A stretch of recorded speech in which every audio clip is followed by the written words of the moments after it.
Wakili Peter Madereka ameibua mjadala mpana baada ya kuhoji kile ambacho kiliweza kutokea siku ya jana, ambapo serikali iliweza kuzuia maandamano yasitokee hapa nchini Tanzania, na ambapo swali kubwa alilouliza ni kwamba Julai 7 tumeweza, je, Oktoba 29 vifo vilitokeaje?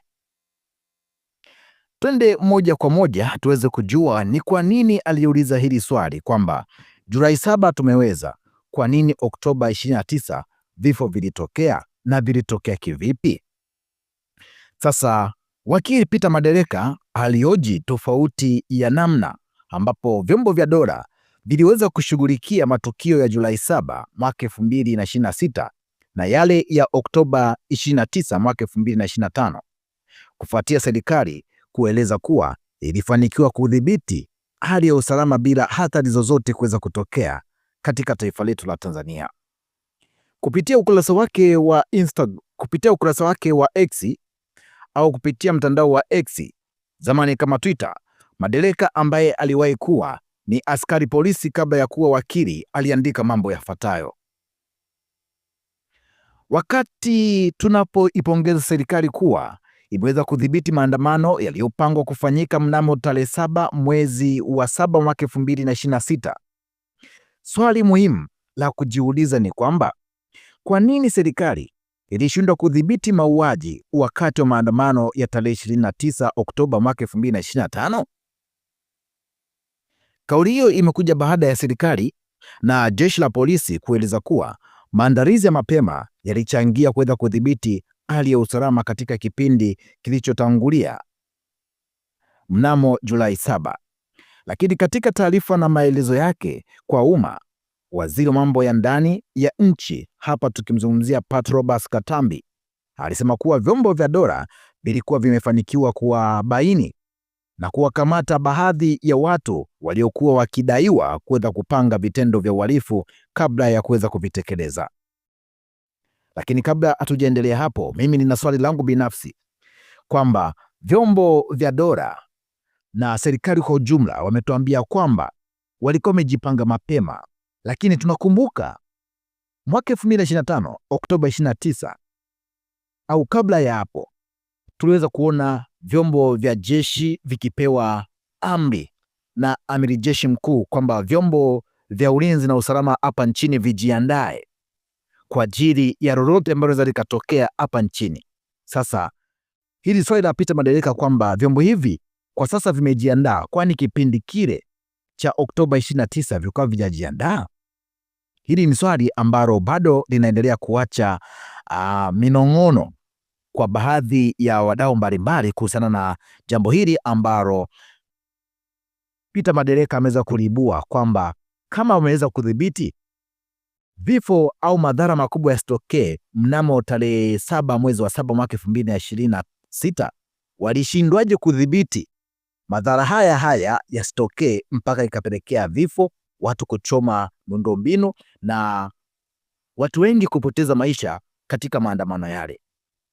Lakini miongoni mwa aliyoyataja ni kukamatwa kwa mtu aliyedaiwa kuwa alikuwa akitengeneza mabomu ya asili, akiahidiwa kuweza kulipwa takriban shilingi milioni 300 pamoja na watu wengine waliokuwa wakilipwa fedha ili kuweza kuwashawishi vijana kushiriki vitendo vya vurugu.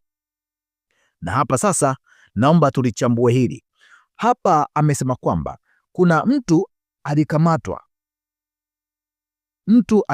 kwa kutengeneza mabomu ya asili, lakini tunakumbuka hata kipindi kile cha Oktoba 29 tulipewa taarifa kwamba kuna mwanajeshi wa Marekani ambaye ana asili ya Kenya alikamatwa, lakini mpaka leo hii hatujawahi kuona huyu mwanajeshi akiwa amefikishwa mahakamani kwa kuingiza vilipuzi katika taifa letu. Haya ndio maswali yanayoacha ombwe kubwa kwa serikali yetu ya Tanzania. Lakini kauli hiyo imekuja baada ya serikali na jeshi la polisi kueleza kuwa maandalizi ya mapema yalichangia kuweza kudhibiti hali ya usalama katika kipindi kilichotangulia cha Julai 7. Katika taarifa na maelezo yake kwa umma, Waziri Patrick Katambi aliweza kueleza mambo mengi, lakini miongoni mwa hayo aliyataja ni kukamatwa kwa huyo mtu aliyedaiwa kuwa alikuwa anatengeneza hiyo milipuko. Kwa upande wake, msemaji wa jeshi la polisi DCP David Misime alisema kwamba hatua za kiintelijensia na operesheni za mapema viliwezesha kuwakamata baadhi ya watuhumiwa kabla ya kutekeleza mipango yao waliokuwa wakituhumiwa kuipanga. Alisema kuwa hatua hizo ziliweza kuchangia hali ya usalama kubaki shwari mnamo Julai 7, huku jeshi la polisi likisisitiza kuwa liliendelea kuweza kulinda usalama wa wananchi na mali zao na hapa nchini kote. Lakini katika tafakuri yake, Madereka anaunganisha kauli hizi za serikali na matokeo ya Julai 7 kwa kuhoji kwamba ni mbinu zipi zilizotajwa kuwa zilitumika kuweza kudhibiti hali bila vifo mwaka 2026, lakini hazikuzaa matokeo yanayofanana wakati wa matukio ya Oktoba 29 mwaka 2025, kwa sababu tunaona hivi walivyovielezea vyote viliweza kufanyika mnamo tarehe 29 au kabla ya tarehe 29. Tuweza kuona kwamba kuna huyo aliyekamatwa kwa kuweza kuingiza mabomu ya kurusha kwa mikono ambaye alikuwa ni mwanajeshi wa Marekani lakini mwenye asili ya Kenya, alikamatwa na tuliye kuona akifikishwa mahakamani kama nilivyowaambia pale mwanzo.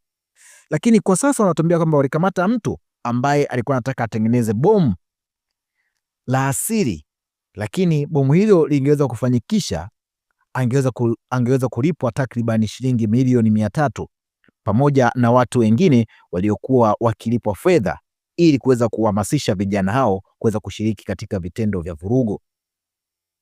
Sasa katika tafakuri ambayo ameweza kutuambia Bwana Peter Madereka, ameweza kuhoji mambo hayo kwamba kama mbinu hizi au vitu hivi ambavyo viliweza kukamatwa mnamo Julai 7 au kabla ya Julai 7 na huko Oktoba 29 yalitokea haya tunayoambiwa leo, na operesheni hizi za kiusalama ziliweza kufanywa, lakini walishindwaje mpaka vifo vikatokea namna ile? Ujumbe wake unaendelea kujadiliwa na watumiaji wa mitandao ya kijamii, ukichochea mjadala kuhusu mbinu za kuweza kuzuia uhalifu au usimamizi wa matukio ya kiusalama hapa nchini Tanzania. Sasa hayo yalikuwa ni maneno ya Peter Madereka, ambaye huyu ni wakili msomi, lakini pia aliwahi kuwa ni askari wa jeshi la polisi, akaacha kazi na akaingia kwenye uwakili. Kwa sasa anapiga zake pesa za uwakili, akaachana na pesa za uaskari. Twende moja kwa moja tukaone baadhi ya maoni ya wadau waliweza kuyatoa. Hili tukuachie wewe, tutakusomea maoni ya wadau kama 3 hivi, alafu tutakuacha wewe mtazamaji na ufuatiliaji wetu uweze kutuambia ni kipi ambacho unacho. Sasa huyo wa kwanza anaitwa Karoli. Karoli anasema kwamba hawa wanashatuona Watanzania kama mambumbumbu, tunapewa taarifa ambazo hazina uwiano na kile kilichotokea. Lakini huyu mwingine anaitwa Juma. Juma yeye anachotuambia ni kwamba hawa viongozi walishatuona sisi wa Tanzania kama ni mambumbumbu ambao hatujielewi. Kile wanachotupa tunaweza kukipokea na kuweza kukitendea kazi.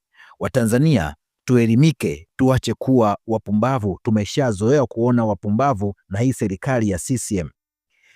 Sasa huyu wa mwisho akampongeza Peter Madereka kwa kile ambacho ameweza kukiongea, lakini mambo ni mengi na muda ni mchache.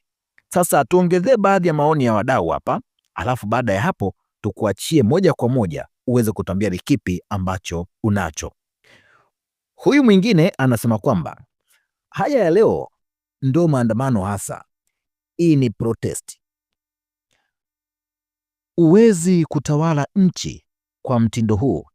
Next call ya tarehe 29 yatajirudia kwa sababu tuna serikali jeuri na response ya wananchi ndo kama hivi leo.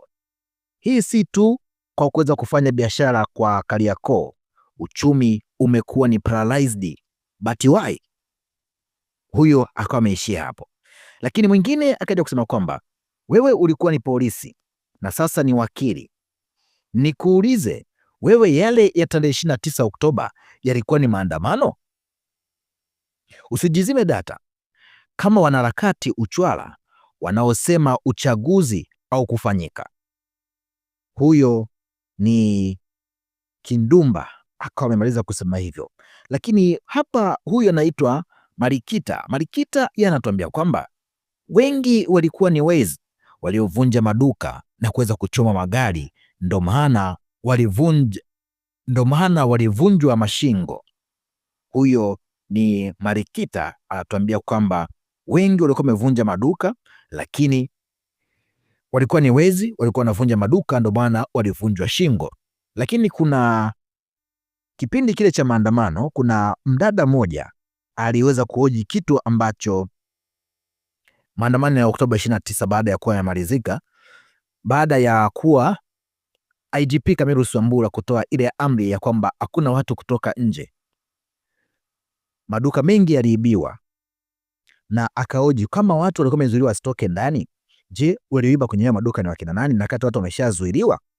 Kwa hiyo Marikita, hilo swali inabidi na ujiulize kwamba kama tarehe 29, tarehe 30 watu walizuiwa wasitoke ndani, je, waliokuwa wakiiba pale Kariakoo ni wakina nani? Hilo swali tunaliacha kwa Marikita, atalijibu yeye mwenyewe. Twende kwa mtu wa mwisho, anaitwa Boni, anatuambia kwamba kaka, wewe ulikuwa ni polisi, unajua zaidi yetu sisi, lakini tarehe 29 Oktoba ilikuwa siku ya uchaguzi. Polisi walikuwa na kazi ya kuweza kulinda upigaji kura kwa amani kwenye vituo vyote vya nchi nzima.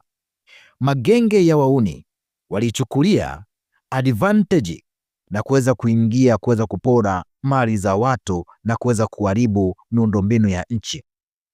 Huyo ni Boni anatuambia hivyo. Sasa ni wakati wako wewe unatufuatilia kuweza kutuambia kwamba na wewe una maoni gani kuhusiana na kile ambacho ameweza kukisema wakili Peter Madereka, lakini una maoni gani kuhusiana na kile ambacho kimeweza kutokea kwa siku ya jana, kwamba hali ya nchi ikawa liko shwari, lakini je, polisi mbinu walizozitumia kipindi cha nyuma hazikutumika? Na kwa nini kama zilitumika, kwa nini hazikufanya kazi? Tupe maoni yako, tuambie ni kipi ambacho unacho.